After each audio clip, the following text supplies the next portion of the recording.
Olá, está no ar o TV Câmara Entrevista. No programa de hoje vamos falar do sistema prisional gaúcho. Mais precisamente, vamos abordar por aqui a realidade das mulheres que estão privadas de liberdade no Rio Grande do Sul.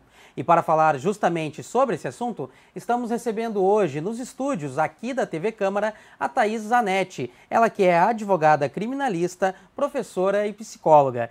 Então, Thaís, seja muito bem-vinda ao nosso programa. Matheus, obrigada pelo convite. Vamos fazer esse bate-papo de um tema aí tão sensível e delicado que é o encarceramento feminino. Perfeito. E para a gente começar de cara esse nosso bate-papo, eu quero aproveitar todo o teu conhecimento sobre a realidade do sistema penal, principalmente aqui no Rio Grande do Sul, para lhe perguntar qual o perfil das mulheres que hoje estão privadas de liberdade no Rio Grande do Sul, Thaís? Eu costumo dizer que existem dois tipos de perfis, né? Um perfil social e um perfil jurídico. Perfil social, a gente vai compreender quem são essas mulheres privadas. Se são mulheres brancas, negras, de baixa escolaridade, qual é a rentabilidade delas para a subsistência. E normalmente o que a gente encontra não só aqui no estado, como no país de modo geral, é o encarceramento da pobreza, né? São normalmente mulheres negras, jovens, com baixo grau de escolaridade, que são pessoas muitas vezes que sobrevivem em condições de miserabilidade e são mulheres que têm uma característica que é ter muitos filhos, né? Me lembro que quando eu realizei uma pesquisa no Madre Pelletier em Porto Alegre, eu fiquei 6 meses no sistema prisional e eu pude ver uma característica de uma média de 5 a 8 filhos e mulheres muito jovens. Então eu diria que esse é um perfil mais social do encarceramento feminino. Mas nós temos também um perfil jurídico. Quem são essas mulheres, né? Para além do social, por que elas estão sendo segregadas? E a maioria, a gente percebe que é o encarceramento pelo comércio de drogas ilícitas, né? Então isso é uma coisa que tem se incrementado cada vez mais e não é uma particularidade aqui do nosso estado. É algo que a gente percebe no país e no mundo. E Thaís, como a gente já citou por aqui, você além de advogada e psicóloga também pode ser chamada de pesquisadora e, por que não, uma escritora, já que tem uma obra lançada em 2012 sobre o sistema penal gaúcho, abordando, claro, a realidade das mulheres privadas de liberdade aqui no Rio Grande do Sul. Então, aproveitando mais essa tua experiência e também um pouco já do que tu falaste sobre a questão do tráfico, lhe pergunto como funciona dentro do sistema prisional gaúcho essa questão do tráfico. O que você enxergou enquanto esteve em contato direto nesses 6 meses de pesquisa no Madre Pelletier aqui em Porto Alegre? Eu percebi assim que normalmente eu fiz uma análise entre o processo de execução criminal e algumas mulheres que estavam encarceradas. Nesse levantamento que eu realizei, eu pude perceber que muitas vezes a gente vê uma sentença penal condenatória que traz alguns elementos para fins de punição, né? Por exemplo, nós temos no Código Penal um artigo que o juiz se utiliza para a aplicação da pena, que é o artigo 59. E uma das questões que lá é trazida é a conduta social. E muitas vezes a gente percebe nas sentenças que a conduta, que o sujeito é um sujeito muito perigoso, né? Que é um dos itens que a legislação traz, que é a periculosidade, e a gente percebe mulheres que destoam um pouco dessas condenações, ou seja, o discurso jurídico vem e diz que ela é uma pessoa extremamente perigosa, que integra o meio do comércio de drogas, só que a gente vai ver, e não é uma grande traficante, é alguém que estava ali pela primeira vez ingressando no sistema. E isso acontece muito também por conta da prisão do companheiro, né? No documentário, olha para elas, isso fica muito claro. As mulheres acabam sendo segregadas porque elas acabam continuando uma atividade delitiva que muitas vezes era do seu parceiro, para que ela possa, então, conseguir se manter, né, financeiramente, para sobreviver junto com seus filhos. Então, muitas vezes o direito vem e diz, né, que aquelas mulheres são perigosas, que elas causam um grande risco para a sociedade se elas ficarem em liberdade, e a gente começa a pesquisar essas mulheres, conversar com elas, analisar a vida social delas, e a gente vê que muitas mulheres são, inclusive, dependentes químicas, né? E dependentes, assim, em graus, muitas vezes, severo.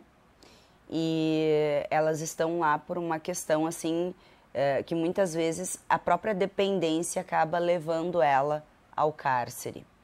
E Thaís, antes de eu lhe fazer a próxima pergunta, trazer alguns dados para os nossos telespectadores, então, como tu já antecipastes, a gente também vai falar de um documentário que se chama Olha para Elas, que foi produzido ao longo dos últimos anos e lançado agora, há alguns meses, aqui no ano de 2023, em Porto Alegre, por pessoas ligadas aos órgãos judiciários e também de segurança aqui do Estado. Também o jornalista Renato Dornelles é um participante ativo, que também é um pesquisador assíduo desse tema, também já colaborou com pesquisas suas, né, Thaís? Então a gente traz esses dados também. E conforme os órgãos do Judiciário e os órgãos de segurança pública do nosso país, a população feminina hoje ela representa menos de 5% da população total que está privada de liberdade no Brasil. Mas ainda são números altíssimos, são mais de 2.400 mulheres privadas de liberdade somente no Rio Grande do Sul. E no nosso país, a gente está atualmente no terceiro lugar no que diz respeito ao ranking da população feminina presa ao redor do mundo. Então, em cima de tudo isso, também lhe pergunto, também trazendo os dados de pessoas jovens que a gente tem por pesquisa, que a maior parte dessas mulheres tem menos de 34 anos e possuem pelo menos um filho. 3 em cada 4 possuem pelo menos um filho, e tu pôde apurar que muitas delas têm mais, muito mais do que um filho, às vezes 3, 4, 5 filhos, e eram o esteio da família, eram a base familiar. Mas eu lhe pergunto, trazendo todo esse contexto que tu antecipaste para nós antes, da relação com um outro homem que já foi preso ou que está preso. Essas mulheres, elas acabam detidas por desconhecimento de como funciona o tráfico, acabam sendo aliciadas também por serem muito jovens, ou a dependência química ainda é um dos fatores fundamentais para elas serem privadas e detidas? A situação, ela é muito complexa, a gente não tem, assim, uma única resposta, tá? Nós temos mulheres que são recolhidas porque elas continuam a atividade do companheiro. Então, vamos lá, a mulher tem ali 5, 6, 7, 8 filhos, companheiro é preso por tráfico e ela tem ali, aos olhos dela, na comunidade dela, todo o funcionamento para... Ela conhece a estrutura. Conhece tudo, sabe com quem ele contatava, como ele fazia, se ele embalava, se ele não embalava, como que procedia. Então, ela sem emprego e sem condições de sobreviver... Ela dependia daquela renda do tráfico. Exato, ela acaba continuando isso. Mas nós temos situações em que a mulher acaba sendo basicamente obrigada. E obrigada eu digo porque tem um filho preso, um pai preso, um marido, enfim. E ela vai ali fazer as visitas. Só que em dado momento existe, né, uma coerção muitas vezes para que essa mulher leve drogas para o sistema prisional masculino. E muitas vezes essa coerção ela se dá do seguinte sentido: olha, ou tu levas, ou alguém da tua família, ou a própria pessoa, vai sofrer alguma represália, como, por exemplo, a extirpar a própria vida, né?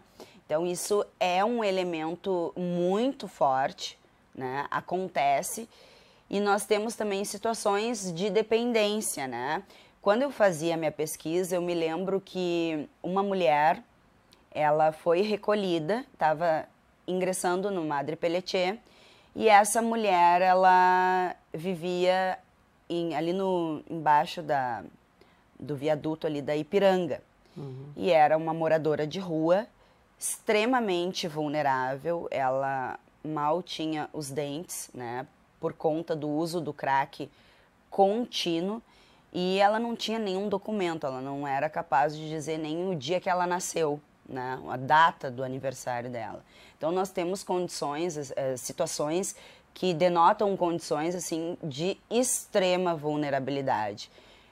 Os casos que a gente mais percebe é quando normalmente continua a atividade delitiva ou a dependência química, porque essa questão da coerção ela nem sempre aparece, por conta inclusive de uma questão de proteção, né, da própria mulher, porque isso envolve ter que dar nome, né, e informar quem está fazendo o que, como que isso está acontecendo, e normalmente elas não querem se envolver. Ela omite por segurança.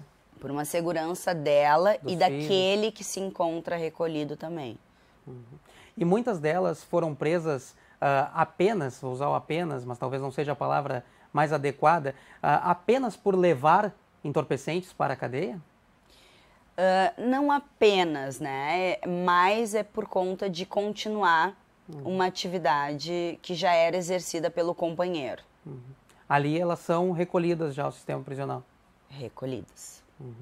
E tu observastes qual o tipo de relato delas, assim? Elas são largadas, recolhidas e sofrem uma espécie de abandono dos familiares, às vezes dos próprios parceiros que não estão presos? Como que elas se comportam lá dentro? Qual é a realidade delas? Essa realidade feminina ela é muito triste porque a relação prisional ali das mulheres, ela traz uma característica de afeto muito diferenciada.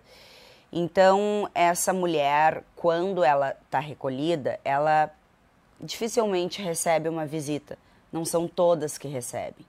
Quando nós vamos em uma prisão masculina, a gente percebe a incidência de mulheres indo levar mantimentos para os homens, porque a gente sabe que o Estado alcança alguma questão de higiene e alimentação, mas isso também se dá pela quantidade de vagas.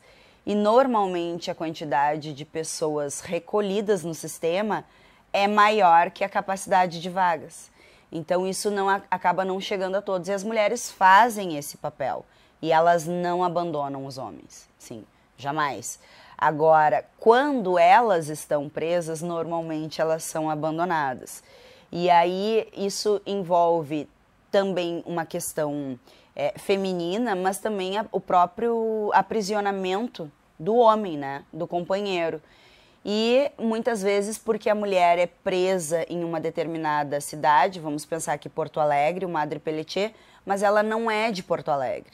Ela é de alguma outra cidade, de alguma outra comarca, que não tem estabelecimento prisional, por exemplo, ou porque ela foi presa aqui na cidade. E aí essa mulher fica muitas vezes inviável para a família conseguir socialmente, financeiramente, se deslocar até o estabelecimento prisional feminino. E a mulher, ela é uma pessoa que ela tem uma preocupação muito grande com a família. Então, quando ela está recolhida, ela normalmente sofre, além da própria pena, ela sofre também por esse afastamento, né, dos seus filhos, dos laços. Pela falta de informações também que ela acaba não recebendo por essa espécie de abandono. Eu diria assim, mais pela dificuldade de informação, porque às vezes até recebe, mas ela quer saber sempre como que está o seu filho, né, a sua prole. E normalmente isso acaba não acontecendo de imediato. Então até a gente conversa sobre isso, né, eu estava falando com o Renato Dornelles, e uma das questões que a gente percebe é que tu verifica em interceptação telefônica o homem normalmente orquestrando alguma questão de atividade delitiva e a mulher querendo informações dos seus filhos. Sensíveis à família. Muito sensíveis. Thaís, você já antecipou para nós também muitas diferenças, semelhanças entre, não só entre o comportamento, mas como funciona o sistema prisional nas diferenças de instituições masculinas e femininas. Por óbvio, mulheres têm necessidades de saúde diferente, de assistência diferenciada quanto a população masculina. Mas lhe pergunto se para o Estado essa diferença é tão óbvia assim na questão das políticas públicas, aproveitando teu conhecimento em legislação, se existem diferenças no tratamento quanto à instituição feminina, se essas diferenças são realmente consideradas e relevantes na hora de se tratar a população feminina dentro do sistema prisional, já que a gente sabe que no ambiente aqui fora, não privado de liberdade, o machismo ainda impera, por óbvio, na nossa sociedade brasileira. Devem ser consideradas, né? Mas se a gente analisar historicamente, as mulheres, normalmente elas não eram presas. Quando elas eram presas, era porque ela vivia uma situação de violência doméstica, que eu tô falando aqui hoje, 2023, violência doméstica. Mas na época, pensando na década de 40, 50, essa legislação não existia. Então não se falava em violência doméstica. Mas a mulher sofria ali em um determinado momento da vida, ela conseguia, por exemplo, se desvencilhar do marido executando ele. O homem alcoólatra, batia todo dia e um dia tá dormindo, ela chega lá e mata ele. Assim, 10, 15, 20 anos sendo espancada. Isso é uma realidade. E também era uma realidade a prisão da mulher por questões relacionadas ao estado puerperal, né? Aquela alteração psíquica que muitas vezes fez com que a mulher, e ainda faz, retire a vida do próprio filho. Então eram situações muito raras, né? Sobravam vagas em estabelecimentos femininos, prisionais, só que isso começa a mudar, sobretudo com a nova lei de drogas, que já não é mais nova, ela é de 2006, que nós temos o boom do encarceramento não só das prisões femininas, como das masculinas. Por que eu estou trazendo esse contexto histórico para responder a tua pergunta? Porque a gente só pode fazer políticas públicas a partir do momento em que a gente tem alguns estudos, né, sobre aquela realidade. Para eu ter conhecimento da realidade, ela precisa ser existente. Então, a existência do encarceramento feminino, ela começa e ela se incrementa a partir dessa legislação de drogas de 2006. E aí nós temos cada vez mais mulheres sendo presas por esses delitos. E também outros delitos que também envolvem uma questão econômica, como furto, roubo, mas normalmente uma questão econômica ali, dela conseguir oferir algum valor para sobreviver. Com essa realidade posta, nós, como tu trouxe a revelação dos 5%, né? 5%, se a gente olhar, parece uma quantidade razoável ou pequena. Só que quando a gente começa a estudar essa questão estatística que traz a mulher e coloca ela a mais de 422 mil mulheres presas e coloca o Brasil em terceiro lugar, a gente percebe que essa crescente ela está fora de controle. Então, as pessoas começam no direito normalmente a olhar para as dificuldades a partir da existência delas. Então, quanto mais a gente toma conhecimento e conscientização dessa situação carcerária feminina, mais a gente pode, a partir disso, então, pensar em políticas públicas. Então, eu te diria que ainda está muito incipiente essa questão de políticas públicas. Embora elas existam, ainda a gente engatinha.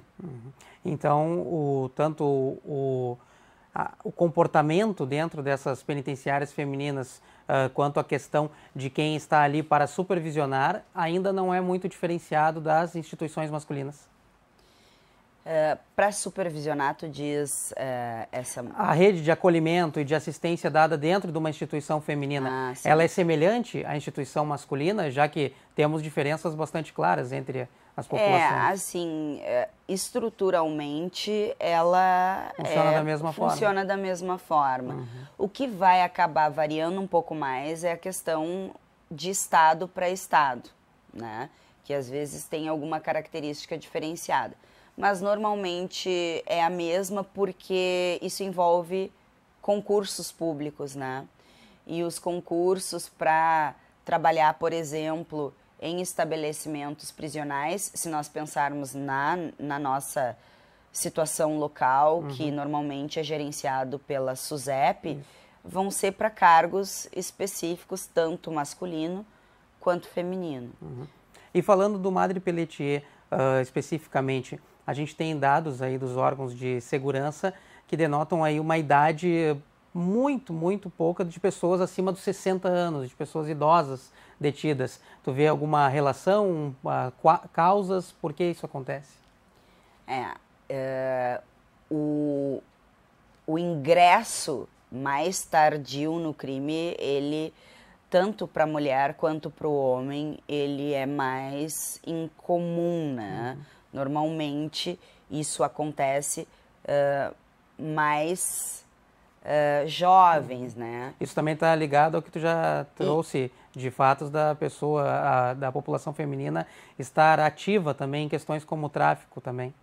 Mas eu diria assim que aí nós temos outras questões também, né? Me lembrei agora, ouvindo a tua pergunta, de uma questão, por exemplo, se a gente pensar no homem, né? Os níveis de testosterona podem deixar uma pessoa mais agressiva. E esses níveis, por exemplo, em mulheres, ele é mais baixo. Uma característica do homem em crimes que denotam violência, né? Então, nós temos alguns outros pontos também que a gente olha não assim isoladamente, sabe? Porque tem uma série de circunstâncias. Mas socialmente, para a pessoa ingressar no comércio ilícito de drogas, ela é normalmente jovem. Por quê? Porque vamos pensar no público masculino para entender o feminino. Porque a mulher vem presa depois que o homem já está preso, normalmente. Então, o homem está ali, o menino, né, o jovem, ele é chamado para fazer um papel de aviãozinho do tráfico e ele vai ganhar X ali por semana. Olha, ele não tem estudo, basicamente não tem estudo, vem de uma família que também não tem grandes condições ali, que passa muitas vezes fome real, e aí ele tem uma oferta para ganhar um valor ali semanal. Se ele for sair para conseguir emprego, que muitas vezes é o que acontece, mas as pessoas não conseguem, ele vai trabalhar os 30 dias para receber depois, né? Só que o baixo grau de escolaridade, muitas vezes, é uma característica que impede de conseguir o ingresso em algum trabalho formal ilícito. E aí, a gente tem, por exemplo, questões até mesmo sociológicas, antropológicas que envolvem isso, né? A gente vê, nós somos uma sociedade do consumo, Bauman muito bem trouxe essa questão, e nessa sociedade do consumo, o desejo por consumir é uma característica importante. Então, muitas vezes, esses jovens, eles olham, por exemplo, na imprensa, na grande mídia, coisas que, de repente, um MC de sucesso tem e que ele não tem, e que ele deseja, enfim. Estou trazendo essa questão por inúmeros fatores, né? Que são muitas vezes até sensíveis da gente trabalhar em pouco tempo, fazem com que ele ingresse. Quando ele ingressa, e ele jovem, normalmente a sua companheira também é jovem. Então a gente vai ver mulheres mais velhas, assim, com mais idade, ingressando no crime, normalmente para fazer alguma coisa que impeça que um dano maior aconteça na sua família. Exemplo, no documentário, eu acho que é a Adelaide, se não me falha a memória o nome dela, ela se encontra recolhida em razão de ter sido considerada mandante de um delito de homicídio, mas O homicídio sempre tem estreita relação com o tráfico, e ela é presa, mas ela não é a mandante. E ela aceita esse encargo, vamos dizer assim, aceita estar nessa condição, porque se ela deixar que saibam a revelação da verdade, a família dela não vai sobreviver. Então ela aguenta isso no peito, né, como se diz, e cumpre essa pena para que reflexos de execução da própria família não aconteçam. E Thaís, muito bom que tu tenha trazido o documentário Olha para Elas como um depoimento aqui também.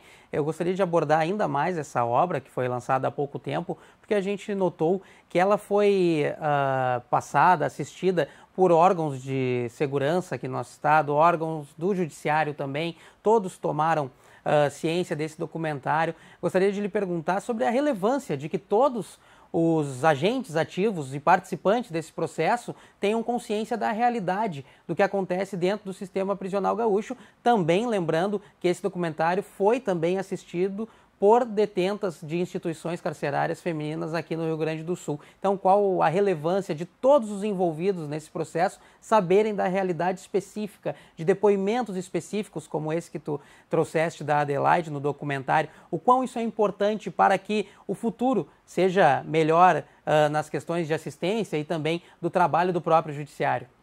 É extremamente importante e é uma das coisas mais importantes. Quanto mais visibilidade essa é a palavra, for dada, e a gente pensa até no próprio nome do documentário, né? Olha para Elas, que vem de uma expressão interna, porque dentro do presídio tem lá, olha elas. E aí o Renato Dornelles e a Tatiana Sager olham aquilo e fazem muito lindamente essa composição do nome, né? É extremamente importante que qualquer ser humano veja. Porque a gente conhece a nossa sociedade quando a gente conhece as nossas prisões. A partir disso a gente sabe o nosso nível de incivilidade ou não. Então eu diria que as autoridades que trabalham, os operadores do direito, ainda mais que devem olhar para isso. Por conta de haver uma invisibilidade, que o Luiz Eduardo Soares, que é um antropólogo, tem um livro com o MV Bill que chama Cabeça de Porco.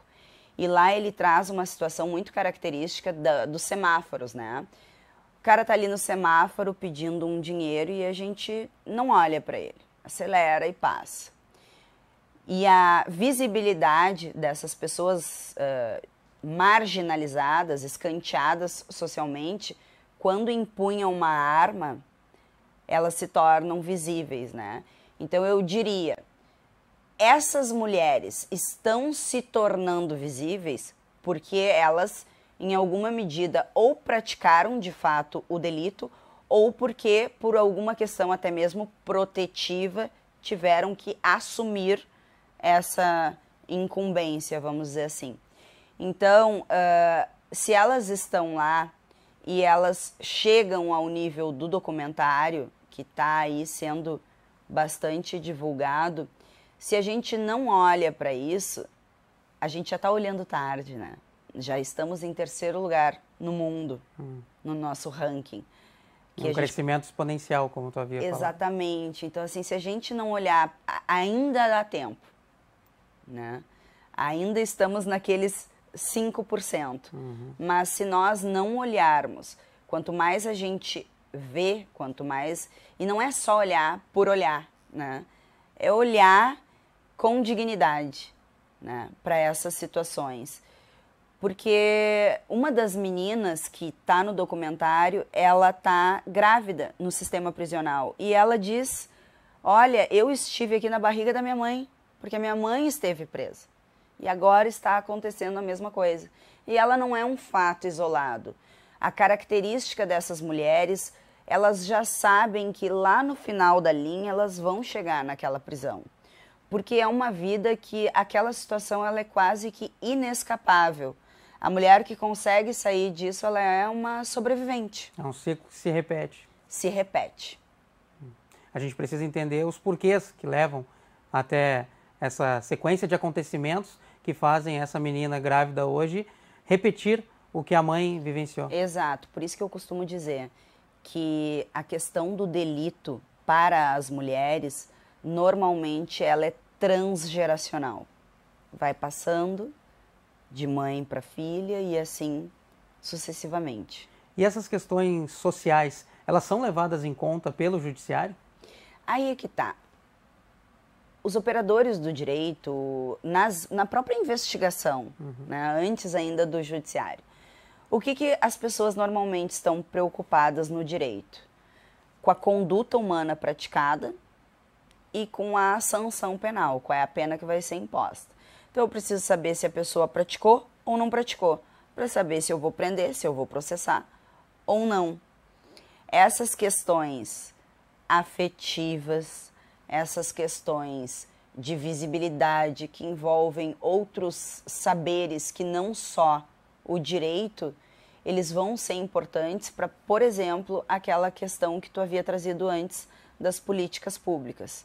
Então, fica complicado, assim, algumas análises para muitos magistrados, por exemplo, que vão sentenciar, porque eles não estão tendo conhecimento daquela situação particular, daquela mulher. Quem normalmente sabe, quem trabalha no sistema e quem é o advogado ou a advogada dessa detenta. São essas pessoas que sabem a realidade, por que ingressou, em que condições ingressou, se de fato praticou o delito ou não. Então, para chegar num promotor, para chegar num juiz, normalmente isso vai acontecer por intermédio do defensor daquela mulher encarcerada. Mas posterior à pena já determinada. Às vezes antes, às vezes isso pode se dar no início de um processo, né, no próprio momento defensivo ou no interrogatório da pessoa, quando ela está ali pronta para falar, né? Mas é que muitas pessoas usam do direito ao silêncio, então tem algumas barreiras aí. Por isso que eu digo, é importante que o documentário seja visto, porque a gente só cria consciência a partir do momento em que a gente toma conhecimento. Senão, a gente não fica sabendo de nada. Então, Thaís, para aproveitar justamente esse teu depoimento bastante pessoal sobre o documentário, quem assistir a essa obra vai encontrar o quê? Vai enxergar o quê? Falando da visibilidade da população carcerária feminina. Vai enxergar dor, sofrimento, injustiça, né? Uma realidade completamente diferente do que a gente está acostumado a ver na imprensa. Do estereótipo. Porque normalmente a gente vê a questão masculina, né? O feminino é difícil chegar e se falar disso. Então vai ter uma grande oportunidade de compreender as relações afetivas, de perceber que essas mulheres também estão lá porque elas sofreram inúmeros abusos antes que chegassem nessa situação, sofreram violência doméstica, cresceram e se desenvolveram em lares onde o pai ou o padrasto agredia a mãe, né? Sofreram abusos sexuais. Então, é uma multiplicidade de violência sofrida anteriormente, até que o cárcere aconteça. Tem uma história anterior. E mesmo assim, mesmo diante de todas as dificuldades, a questão afetiva dessas mulheres com relação aos filhos vai chamar a atenção o uso também de medicação para conseguir dormir e para conseguir se deparar ali diante de muitas vezes um quadro depressivo que acaba sendo imposto, vamos dizer assim, pelo próprio encarceramento. E falando do documentário ainda e também trazendo toda a tua experiência sobre o sistema prisional gaúcho, como é a visibilidade para as famílias dessas mulheres que estão detidas? A visibilidade para os familiares, ela acaba sendo um pouco diferenciada porque é difícil, diz a visibilidade do documentário, Isso, dentro do documentário. A do documentário agora, eu acho que é no sentido de alguém conseguiu fazer essa revelação, sabe? Aproximou os olhos. Alguém, Deus olhou para alguém, o que quer que a pessoa acredite, e colocou essa realidade, assim, e expôs isso, né, de forma tão visceral. E de maneira geral, essas famílias, elas são acolhidas pelo sistema prisional de alguma forma? Tem algum tipo de assistência depois que a mãe ou a esposa, a irmã, a filha, enfim, acaba sendo detida?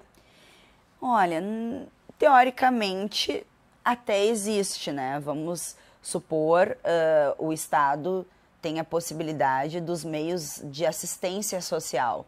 Mas é que a pessoa também, ela precisa saber que ela tem direitos. E normalmente as pessoas não sabem. Falta informação.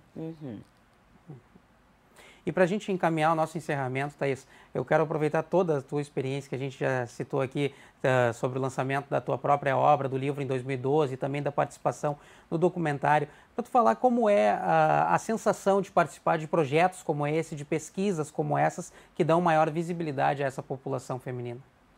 Olha, é muito importante e é, assim, gratificante, porque quem trabalha com violência, quem trabalha com direito penal, com processo penal, a gente vê sempre o lado mais cruel, assim, da sociedade, né? Então, o nosso trabalho, ele é de formiguinha, a gente faz as coisas e muitas vezes anos de estudo vão dar um resultado daqui a 5, 10, 15, 20 anos. Então, ver isso, a possibilidade da sociedade poder olhar para essa realidade e se sensibilizar com isso. Nós precisamos nos sensibilizar com isso. Porque se as pessoas olham e não se sensibilizam, tem alguma coisa errada. Porque é uma realidade, assim, extremamente marcante. Eu costumo dizer que esse documentário, ele é um soco no estômago de tanta coisa que ele traz e oportuniza a gente pensar. Principalmente a questão da maternidade, que também é uma questão importante, porque a mulher normalmente ela está gestante, ela ganha o filho e daqui a um tempo, quem é que vai ficar com essa criança? Porque se o companheiro está preso, se os pais já são falecidos, né, ou se não tem condições, quem é que fica com essa criança? Essa criança fica num abrigo, né? Essa criança eventualmente vai para uma adoção. Então, quais são essas condições? E as chances dela repetir o ciclo aumentam. Exato. E esse distanciamento obrigatório, né, que acaba acontecendo, é muito cruel. Então, mais que uma recomendação, fica aí quase a necessidade de todos nós termos acesso a esse documentário, o Olha para Elas, que foi produzido ao longo dos últimos anos e está sendo exibido aí nos últimos meses já. Judiciário, órgãos de segurança e também a população carcerária feminina também já teve acesso às sessões para assistir o documentário Olha para Elas. Fica a dica para você, não só como sugestão, mas como necessidade. A gente falou hoje do sistema prisional gaúcho, abordando, claro, muito mais a realidade das mulheres que estão privadas de liberdade no Rio Grande do Sul. E a gente recebeu aqui nos estúdios da TV Câmara a Thaís Zanetti, ela que é advogada criminalista, psicóloga e professora. Então, muito obrigado, Thaís, pela sua participação hoje em um tema tão importante como esse. Eu que agradeço o convite. O TV Câmara Entrevista de hoje fica por aqui. Para acompanhar mais detalhes da nossa programação, fique de olho nas nossas redes sociais. Acesse também o site da Câmara de Vereadores de Porto Alegre. Eu me despeço de você, muito obrigado pela sua audiência e pela sua companhia. Até a próxima edição.